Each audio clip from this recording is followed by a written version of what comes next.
दो भाई, ऐसी कहानी जो मानवीय चरित्र के विभिन्न पक्षों को प्रस्तुत करती है।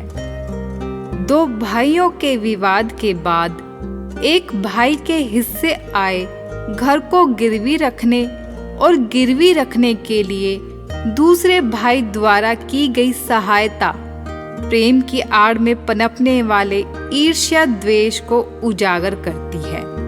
तो प्रस्तुत है कहानी दो भाई, मुंशी प्रेमचंद।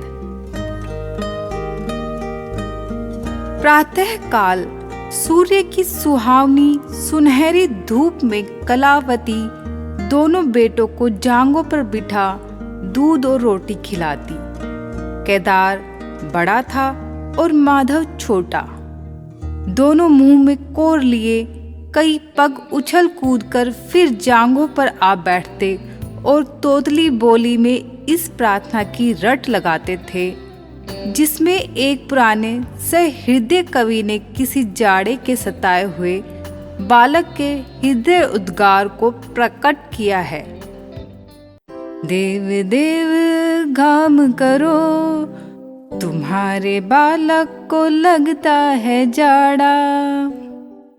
माँ उन्हें चुमकार कर बुलाती और बड़े बड़े कोर खिलाती। उसके हृदय में प्रेम की उमंग थी और नेत्रों में गर्व की झलक। दोनों भाई बड़े हुए साथ साथ गले में बाहें डाले खेलते थे। केदार की बुद्धि चुस्त थी तो माधव का शरीर। दोनों में इतना स्नेह था कि साथ साथ पाठशाला जाते, साथ साथ खाते और साथ ही साथ रहते थे। दोनों भाइयों का ब्याह हुआ। केदार की वधू चंपा अमित भाषणी और चंचला थी और माधव की वधू श्यामा सांवली सलोनी रूप राशि की खान थी। बड़ी ही मृदु भाषणी, बड़ी ही सुशील और शांत स्वभाव की थी। केदार चंपा पर मोहे और माधव श्यामा पर रीझे, परंतु कलावती का मन किसी से न मिला।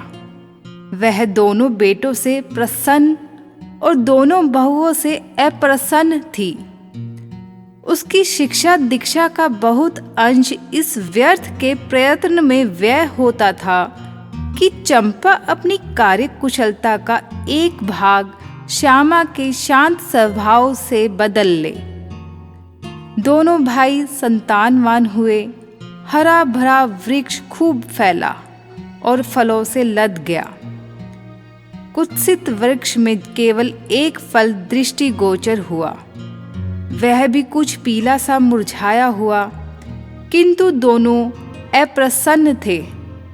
माधव को धन संपत्ति की लालसा थी और केदार को संतान की अभिलाषा। भाग्य की इस कूटनीति ने शनैः शनैः द्वेष का रूप धारण किया जो स्वाभाविक था। श्यामा अपने लड़कों को संवारने सुधारने में लगी रहती। उसे सिर उठाने की फुर्सत नहीं मिलती थी। बेचारी चंपा को चूल्हे में जलना और चक्की में पीसना पड़ता। यह अनीति कभी कभी कटु शब्दों में निकल जाती।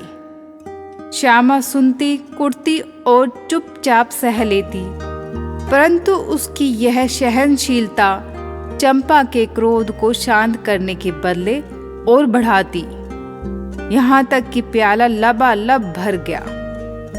चंपा और श्यामा समकोण बनाने वाली रेखाओं की भांति अलग हो गई।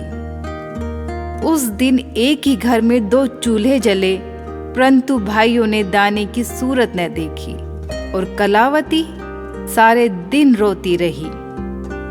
कई वर्ष बीत गए। दोनों भाई जो किसी समय एक ही पालथी पर बैठते थे, एक ही थाली में खाते थे और एक ही छाती से दूध पीते थे, उन्हें अब एक घर में, एक गांव में रहना कठिन हो गया। परंतु कुल की साख में बट्टा न लगे, इसलिए ईर्ष्या और द्वेष की धधकी हुई आग को राख के नीचे दबाने की व्यर्थ चेष्टा की जाती थी। उन लोगों में अब भ्रातृ स्नेह न था। केवल भाई के नाम की लाज थी। माँ भी जीवित थी, पर दोनों बेटों का वैमनस्य देखकर आंसू बहाया करती। हृदय में प्रेम था, पर नेत्रों में अभिमान न था।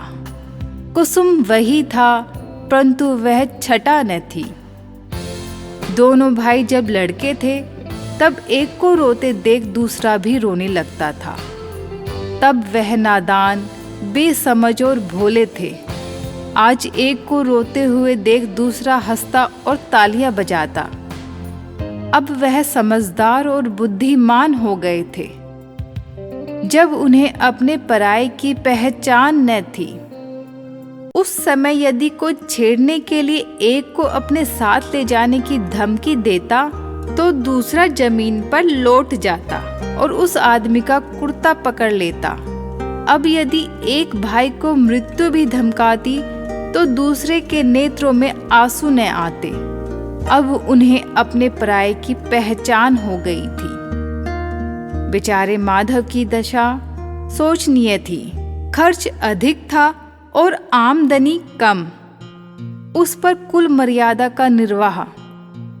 हृदय चाहे रोए पर होठ हंसते रहे। हृदय चाहे मलिन हो पर कपड़े मैले न हो। 4 पुत्र थे, 4 पुत्रियां और आवश्यक वस्तुएं मोतियों के मोल। कुछ पाइयों की जमींदारी कहाँ तक संभालती। लड़कों का ब्याह अपने वश की बात थी, पर लड़कियों का विवाह कैसे टल सकता। 2 पाई जमीन पहली कन्या के विवाह में भेंट हो गई। उस पर भी बराती बिना भात खाए आंगन से उठ गए। शेष दूसरी कन्या के विवाह में निकल गई। साल भर बाद तीसरी लड़की का विवाह हुआ। पेड़ पत्ते भी न बचे। हाँ, अब की डाल भरपूर थी, परंतु दरिद्रता और धरोहर में वही संबंध है जो मांस और कुत्ते में। इस कन्या का अभी गोना न हुआ था कि माधव पर 2 साल के बकाया लगान का वारंट आ पहुंचा। कन्या के गहने गिरवी रखे गए। पीछा छूटा। चंपा इसी समय की ताक में थी। तुरंत नए नातेदारों को सूचना दी, तुम लोग बेसुध बैठे हो, यहाँ गहनों का सफाया हुआ जाता है। और दूसरे दिन एक नाई और 2 ब्राह्मण माधव के दरवाजे पर आकर बैठ गए। बेचारे के गले में फांसी पड़ गई। रुपए कहाँ से आवे? न जमीन, न जायदाद, न बाग, न बगीचा। रहा विश्वास, वह कभी का उठ चुका था। अब यदि कोई संपत्ति थी तो केवल वही 2 कोठरियां जिसमें उसने अपनी सारी आयु बिताई थी, और उनका कोई ग्राहक न था। विवश होकर केदार के पास आया और आंखों में आंसू भरे बोला, भैया, इस समय मैं बड़े संकट में हूं, मेरी सहायता करो। केदार ने उत्तर दिया, मद्धु, आजकल मैं भी तंग हो रहा हूं, तुमसे सच कहता हूं। चंपा अधिकार पूर्ण स्वर से बोली, अरे तो क्या इनके लिए भी तंग हो रहे हो? अलग भोजन करने से क्या इज्जत अलग हो जाएगी? केदार ने स्त्री की ओर कनखियों से ताक कर कहा, नहीं नहीं, मेरा यह प्रयोजन नहीं था भाई। हाथ तंग है तो क्या, कोई ना कोई प्रबंध किया ही जाएगा।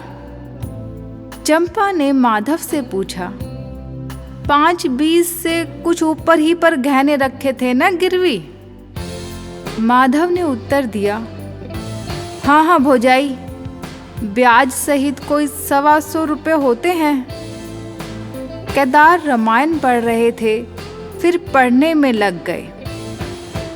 चंपा ने तत्व की बातचीत शुरू की। रुपया बहुत है, पर हमारे पास होता तो कोई बात न थी, परंतु हमें भी दूसरे से दिलाना पड़ेगा। और हाँ, महाजन बिना कुछ लिखाए पढ़ाए रुपया देते नहीं, यह तो पता होगा ना तुम्हें। माधव ने सोचा, यदि मेरे पास कुछ लिखाने पढ़ाने को होता तो क्या और महाजन मर गए थे? तुम्हारे दरवाजे पर आता क्यों? माधव बोला, लिखने पढ़ने को मेरे पास है ही क्या? जो कुछ जगह जायदाद है वह यही घर है। केदार और चंपा ने एक दूसरे को मर्म भेदी नैनों से देखा और मन ही मन कहा, क्या आज सचमुच जीवन की प्यारी अभिलाषाएं पूरी होंगी? परंतु हृदय की यह उमंग मुख तक आते आते गंभीर रूप धारण कर गई। चंपा बड़ी गंभीरता से बोली, घर पर तो कोई महाजन कदाचित ही रुपया दे। शहर हो तो कुछ किराया ही आए, पर गांव में कौन रहने आएगा? फिर साजे की चीज ठहरी।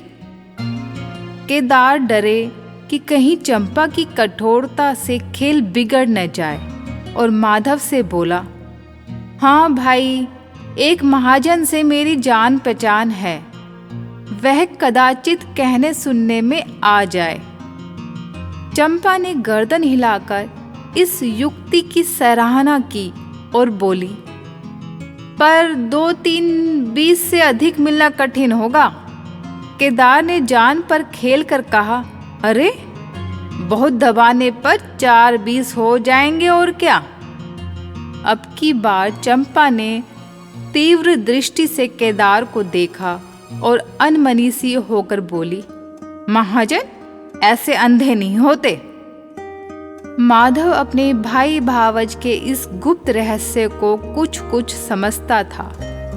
वह चकित था कि इन्हें इतनी बुद्धि कहाँ से मिल गई। फिर बोला, भाई और रुपए कहाँ से आएंगे? मेरे पास तो नहीं है। चंपा चिढ़कर बोली, और रुपयों की फिक्र करो, 125 रुपए इन 2 कोठरियों के इस जन्म में कोई ना देगा। 4-20 चाहो तो एक महाजन से दिला दूं, लिखा पढ़ी कर लेना। माधव को भय हुआ कि यह लोग मेरे साथ कोई गहरी चाल चल रहे हैं। दृढ़ता के साथ अड़कर बोला, और कौन सी फिक्र करूं? गहने होते तो कहता लाओ रख दूं, यहाँ तो कच्चा सूत भी नहीं है। जब बदनाम हुए तो क्या 10 के लिए और क्या 50 के लिए, दोनों एक ही बात है। यदि घर बेचकर मेरा नाम रह जाए तो यहाँ तक तो स्वीकार है, परंतु घर भी बेचूं और उस पर भी प्रतिष्ठा धूल में मिले, ऐसा मैं नहीं करूँगा। केवल नाम का ध्यान है। एक बार मर जाऊं तो मेरा कोई क्या करेगा? और सच पूछो तो मुझे अपने नाम की कोई चिंता नहीं है। मुझे कौन जानता है, संसार तो भैया पर हंसेगा। केदार का मुंह सूख गया। चंपा भी चकरा गई। वह बड़ी चतुर वाक्य निपुण रमणी थी। उसे माधव जैसे गवार से ऐसी दृढ़ता की आशा न थी। उसकी ओर आदर से देखकर बोली, लालू, कभी कभी तुम भी ना लड़कों सी बातें करते हो। भला इस झोपड़ी पर कौन 100 रुपए निकाल कर देगा? तुम 125 के बदले 100 ही दिलाओ। मैं आज ही अपना हिस्सा बेचती हूँ, उतना मेरा भी तो है ना। घर पर तो तुमको वही 4-20 मिलेंगे। हाँ, और रुपयों का प्रबंध हम आप कर देंगे। इज्जत हमारी तुम्हारी एक ही है, वह न जाने पाएगी। वह रुपया अलग खाते में चढ़ा लिया जाएगा। माधव की इच्छाएं पूरी हुई। उसने मैदान मार लिया। सोचने लगा, मुझे तो रुपयों से काम है, चाहे एक नहीं 10 खाते में चढ़ा लो। रहा मकान, वह जीते जी नहीं छोड़ने का। प्रसन्न होकर चला।